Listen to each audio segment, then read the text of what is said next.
we're going to do is we're going to go through each of these. I'm going to go in depth about them as much as I can. And then I'm just going to continue to yap about that and place them somewhere. So we're going to start with the one, the only coaster.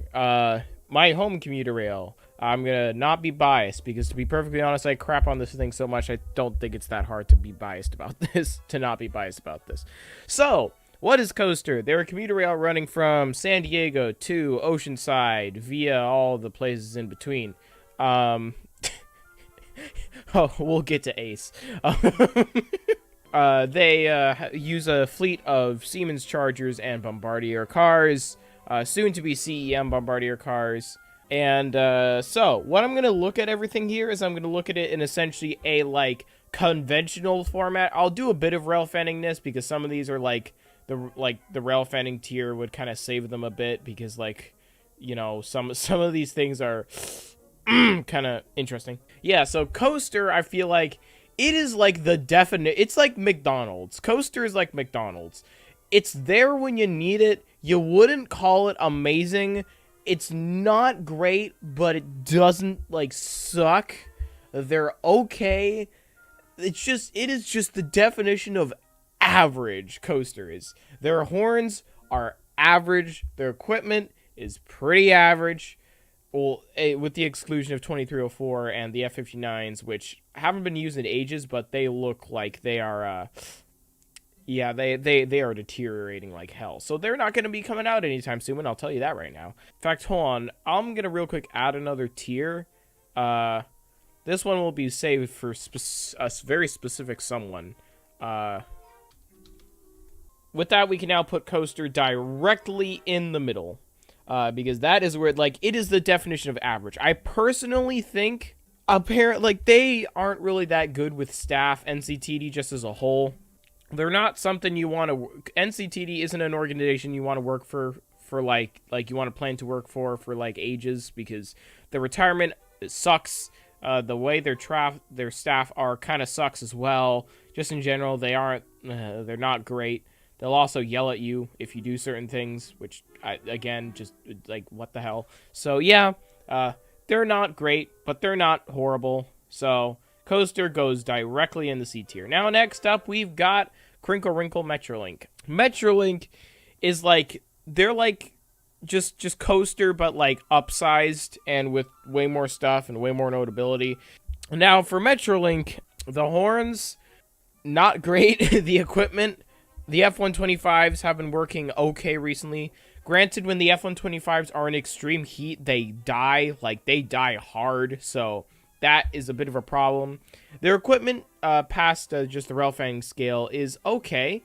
The Rotoms, they're okay. They do kind of have a weird smell to them, which, it's kind of weird.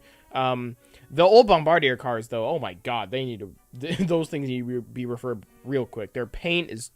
horrible. The paint's falling off. The insides stink.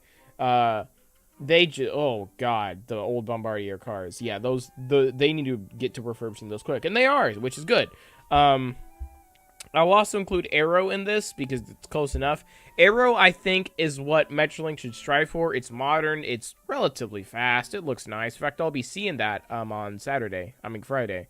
Now I will say that my one big problem with Metrolink, and it's why it doesn't get some really godlike tier, is because Metrolink, their schedules just could be so much better, man.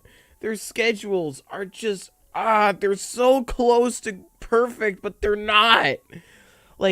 I want to be able to on Saturdays be able to take a Metrolink at a reasonable time up to somewhere and at a rather late time down to somewhere. But on a Saturday, all you got is, coming up here, it's going to be the same thing, but they're just going to add one from the train.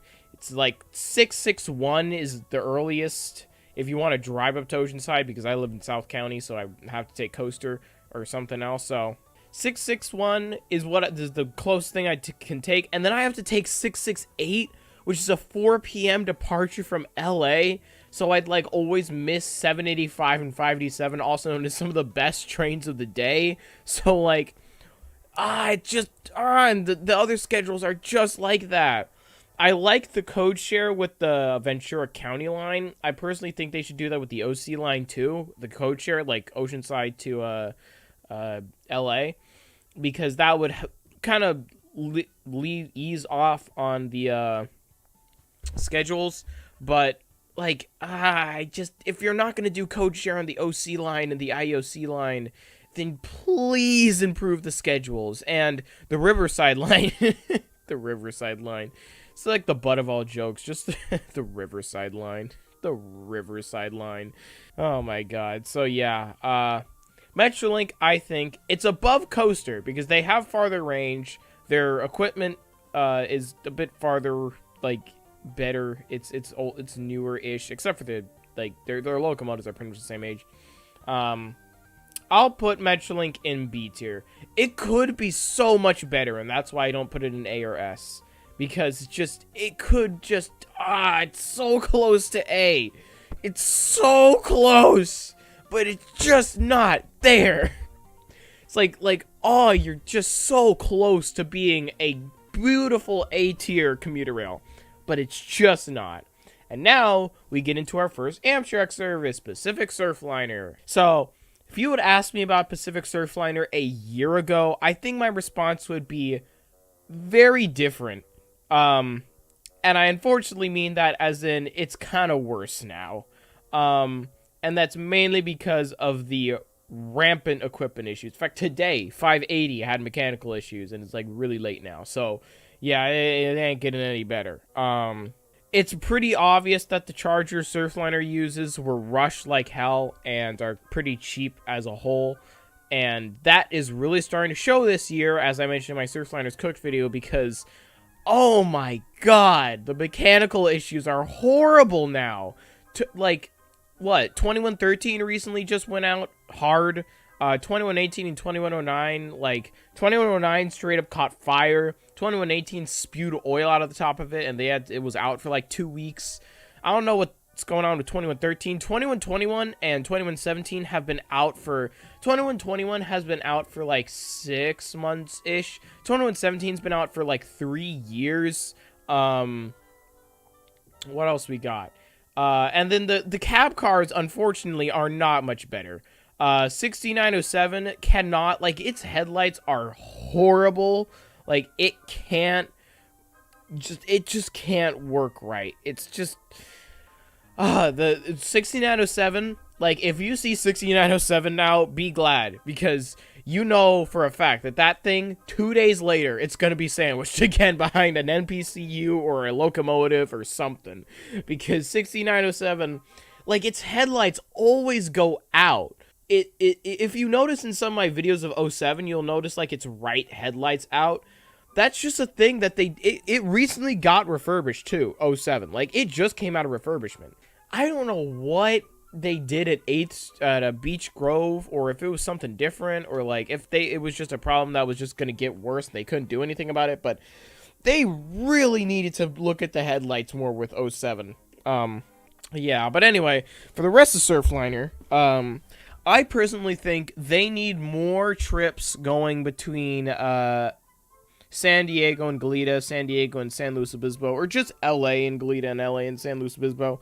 It's mainly because, like, if you've ever rail fanned the North, as we call it, the North, it sounds like a military term, we're rail fanning the North today. But if you've ever rail fanned the North Surf Line, you'd know that trains don't really go that frequent up there in terms of Surfliner. I'm aware this is kind of because it's UP territory, but come on, man.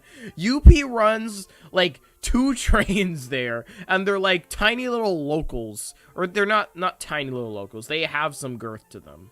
But, like, they're not that major of trains, and I honestly think UP needs to get off their high horse, or whatever you want to call it, and just let Surfliner run more trains. Because there is and I'm not kidding about this, there is a 3-hour dead hour up north. 3 hours of nothing. If I remember correctly, that's between 784 and 790/777. And this 3-hour dead hour is awful. Like, it's just to the point where, like, you can't do nothing.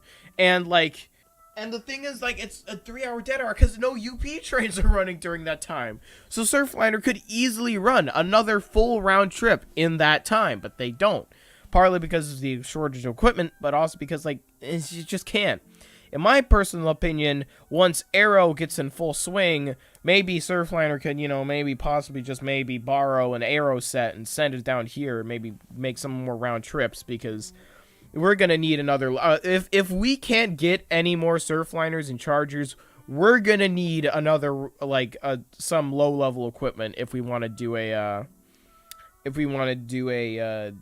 another round trip through here. Now slow. San Luis Obispo, that's what I mean by slow.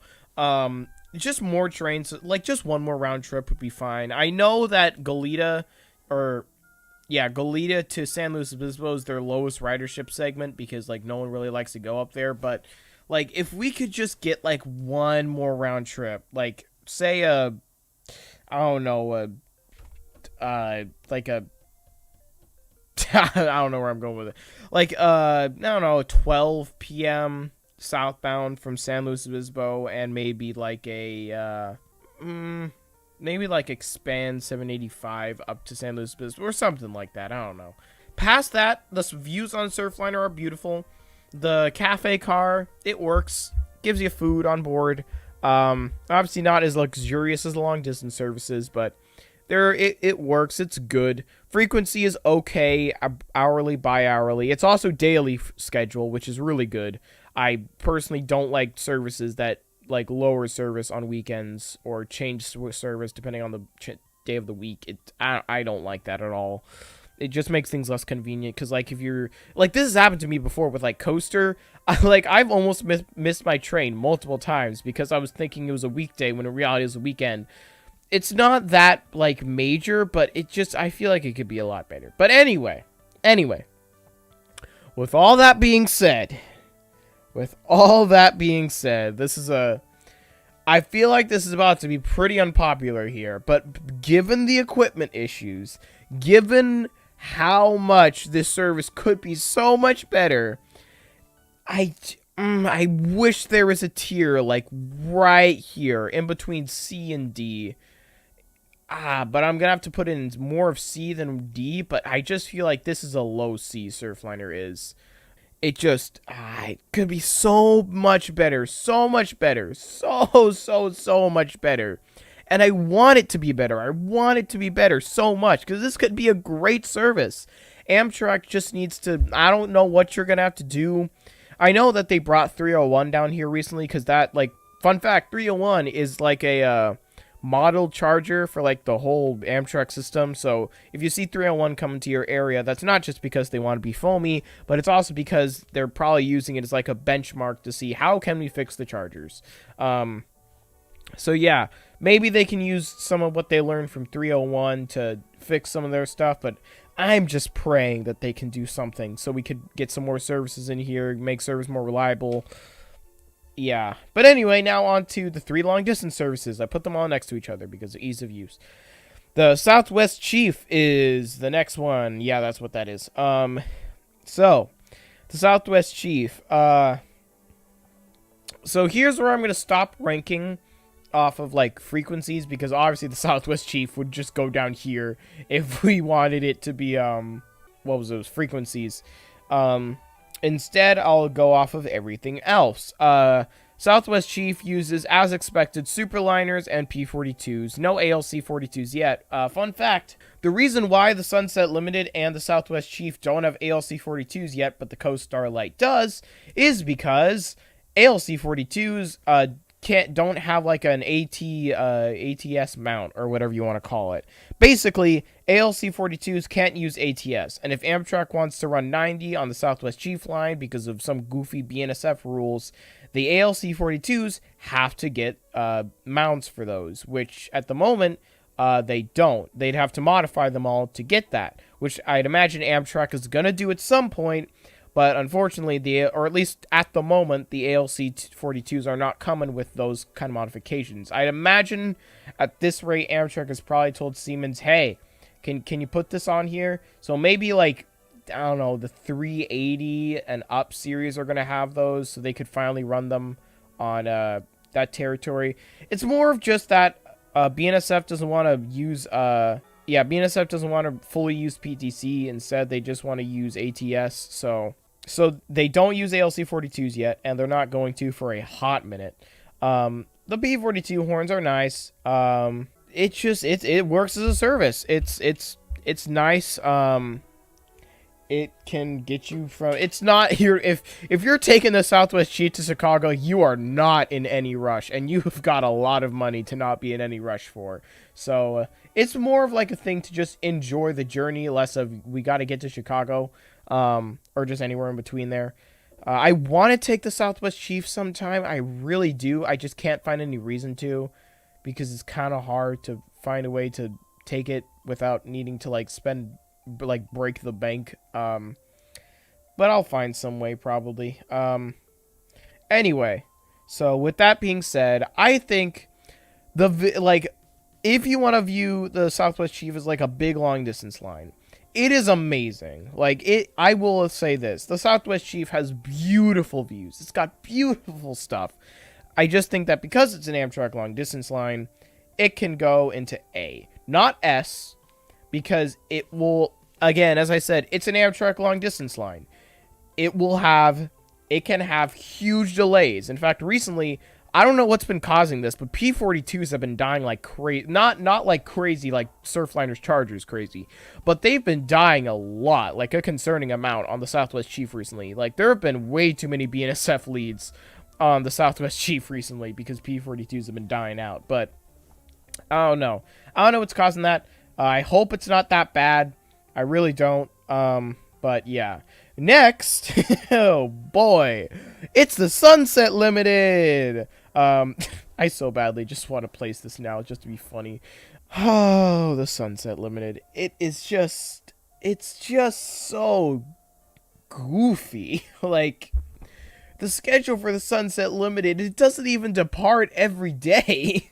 It departs on like Wednesdays, Tuesdays towards New Orleans, and Saturdays and Sundays towards Los Angeles. Like, it's really weird. It is just dumb, and it does not help that it runs on like one of UP's massive main lines, meaning it gets delays like hell. For rail fanning too, you also, if you want to catch the Southwest Chief in California, the Sunset Limited in California, you better hope you've got some some protection on you, because the Sunset Limited goes through all of the sketchy areas and at all of the worst time. Like, it goes through like San Bernardino at like 1 a.m.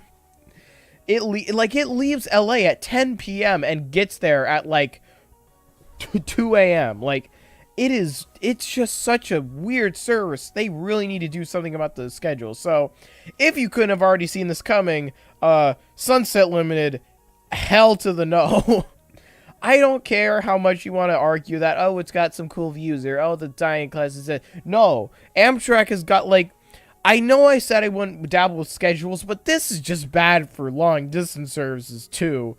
It's just, do something about the schedules on the Sunset Limited. Do something about the weird departure times. Do something about, like, it not even departing every day.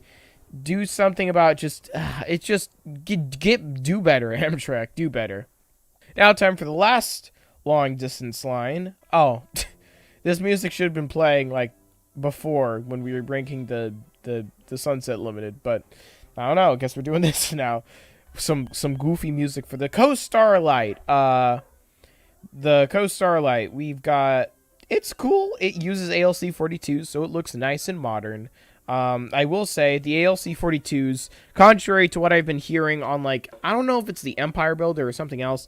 They've been actually acting really well on the Coast Starlight recently, like, and the fact that they're getting more ALC42 leads, and just ALC42s in general are getting very common, like, on the Coast Starlight. So it seems like Amtrak's getting a good handle with ALCs on the Coast Starlight. So far they're good with modernity and stuff like that. It's also a pretty nice ride, I'd say. Get some good views. Get to room at dining, etc., etc. You get to go through the California coast and stuff, and also the the Pacific Northwest. I just say the Coast Starlight. It's also just like in terms of equipment, as I said, ALC 42s, because UP doesn't want to be annoying. I say this is going to be a rather short one, but I say the Coast Starlight goes in A. It's not great because delays are still present because it's a long distance route and it goes through a lot of stuff, but it works. It can deal. I think the Coast Starlight can work really well. Also, yeah, that was just pointed out. The Coast Starlight recently, I don't know what catastrophe caused this, but there was a P-42, 2 BNSF locos, and a UP. I'll tell you what caused this. So I don't know if there was like a P-42 or an ALC in front of the already existing P-42, but essentially what happened was they took off whatever was originally leading that train. They put 2 BNSF units on there so they could get past the grades and stuff. And then the lead BNSF unit did not have working PTC or ATC or whatever you want to call it, like its speedometer was being goofy or something like that. So they had to put a UP in front of it. So you had a full-on like freight train leader to a like 12-car Coast Starlight set. It's yeah, that was a very weird set. Also, yeah, if you want to know why I'm not ranking like smart or something, it's because I'm only railfanning. I'm only ranking the ones that I've seen and have like experience with. So, yeah, that's also why I'm doing this video now and not like a month ago. So now on to, I'm just gonna say right now, the best passenger rail service in the entirety of California, Caltrain, right here, and I'm talking about modern Caltrain, not diesel Caltrain. Their service and their frequencies and their trains, as long as you don't mention the dumb crossing bells and the dumb horns that are goofy European one-tones, everything else past that is amazing. Like, it is amazing. I'm just going to emphasize this. 30-minute frequencies on weekends. For context, Metrolink and Coaster both do like hourly by hourly on weekends, and the Riverside line doesn't even run on weekends. Caltrain's over here busting out 30-minute frequencies on weekends, with you being able to get to San Francisco with the local service in an hour from San Jose.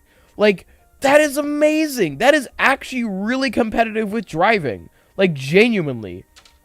If you want to go to San Francisco, but don't want to deal with the sketchiness of having your car broken into or something, just have a hotel in San Jose and just take Caltrain up there. Like, you can do that. It is actually feasible because Caltrain runs all day, 30-minute frequencies a minimum, and it's just, I could not express more how much I love Caltrain. It is amazing. This is best California passenger rail service right here. And with that being said, we've got ourselves the S tier right here. Like, again, as much as I don't like their horns and as much as I don't like their bells, everything past that can just completely overflow those two little cons. It's just, it's such a good service, and I really wish the fact that they're electrified and not battery wasn't just because California High-Speed Rail is going to be running on this segment, so they can't do battery. I really wish that wasn't the case, but hey, it's just another thing to emphasize that. But next up, y'all have probably been wondering why I chose this picture for Ace. It was one, because I couldn't find an actual good image of Ace, and I didn't want to change SD cards to find an actual one, and 2, because this is about how I feel about Ace. Okay, so let me explain myself here, because some people are going to get pretty mad about this one. Ace for rail fanning is almost perfect. Their horns are godly. They still have mechanical bells, and overall, they just look good. Their consoles are pretty long. Like, that's just weird. They still run F40s. So when you're rail fanning it, it's good. But we're not looking at all rail fanning here, are we? Let's talk about what else Ace has to say. And that would be Okay, so let me just give context here. The Orange County line on weekends, the line that I just complained about having dumb schedules because I can't spend enough time there, has 8 trains a day. 8 trains. Ace, on weekdays, for peak commuter times only, has 8 trains a day. 4 eastbounds, 4 westbounds. All eastbounds are in the morning. All westbounds are in the evening. You want to get from Stockton to San Jose in the afternoon? Shucks. You better drive. You want to go to San Jose to Stockton in the morning? I don't know what to tell you. Like, they don't have a single service going the other way. And, like, I know that they do run, like, special trains for, like, games at the Levi Stadium. But that's just not, like, anyone could do that. Coaster does that whenever there's a Padre game. Like, it's just, it really is just, like, and Ace has the equipment to do it. They have 5 F40s and are about to have 5 Chargers. They're about to have 10 locomotives at their disposal. And they have a bunch of cars, I know, because they aren't pulling out those 9 car sets from nowhere. They could be so good, but they're not. And because of that, Ace is just, they're not going to go into F or the basement, but they're going to go right to D. Ace is just a D. The only thing that saves them is their horns and their, like, cool rail fanning stuff. Past that, they are awful. And I really hope they were better. Now, we have the Caltrans services. Capital Corridor and San Joaquin's. These two, I think, they're like the definition of, like, a bit above average. They'll really, like Capital Corridor and San Joaquin, or Capital Corridor specifically, is like, it just works. Like, it's not like godlike like Caltrain and can get you anywhere in a flip, in the snap of fingers, whenever. But if you want to get somewhere and you're not in a rush and you have a day to spend, sure, take Capital Corridor. Why not? It's not that expensive. You can get to San Jose to San Francisco in about San Jose to San Francisco. So you can get from San Jose to Sacramento in like 3 hours ish. Not great, but like, I don't know. You want to do something just to Sacramento for some reason? Go ahead. Now San Joaquin's is a bit lower for me, mainly because they run a whole lot of less trains, and also because for rail fanning, San Joaquin's is like really boring. For Capital Corridor and San Joaquin share the best part of the line, which is the Bay Area. Okay, best part for the shot quality, not for the actually being there, because I don't like getting stabbed, quite frankly. Like, but once you get past that, the Capital Corridor, the San Joaquin's just kind of becomes a barren wasteland. Like, because that's all that's in the Central Valley, really, is just flat as far as the eye can see, and some farmland, I guess. This also gets really hot down there. Speaking of the heat, if you notice why there have only been F-59s on the San Joaquins, it's because BNSF, the Chargers have like HVAC issues, also known as air conditioning of the engine.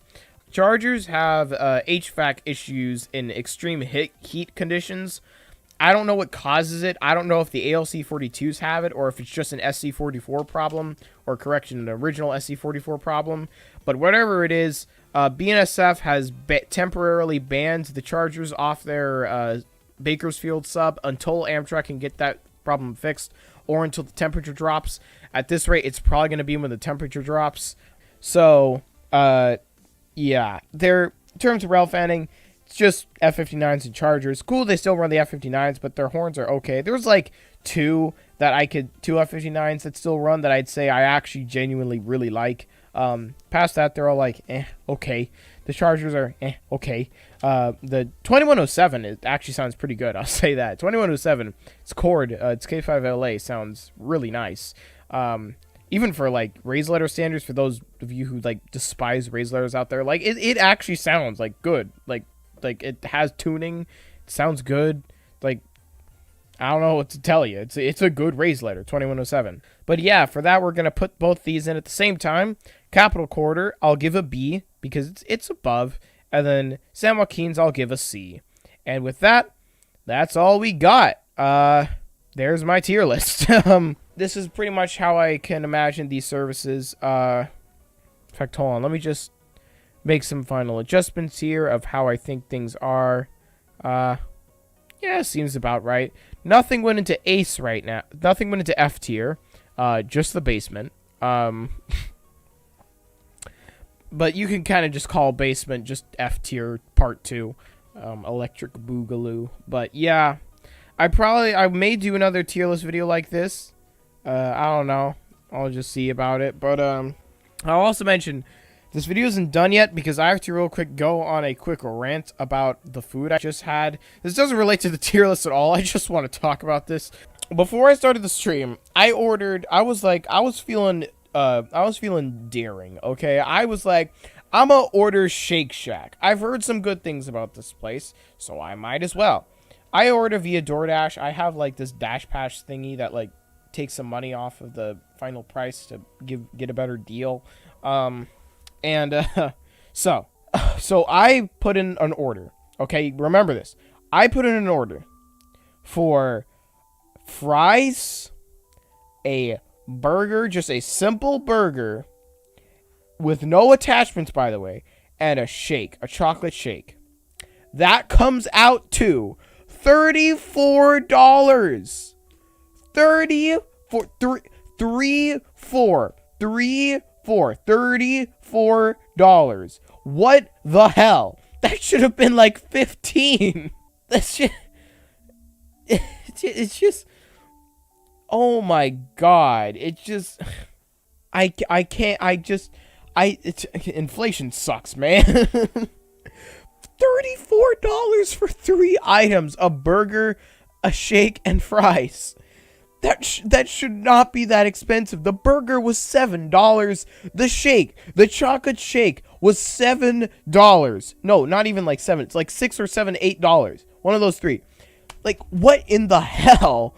And then the fries was like an extra $4, and then that extra like $10, $12 comes from like an extra tax or something, plus a bit of stuff because we're in California, I guess. It's just, oh my god, it's just, I can't, okay. I just wanted to talk about that, the fact that I spent $34 on 3 items from Shake Shack.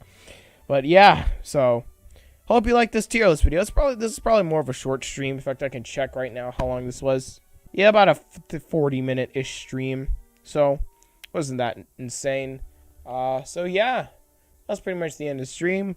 There was my video for this Saturday. So yeah, I don't know what else to say.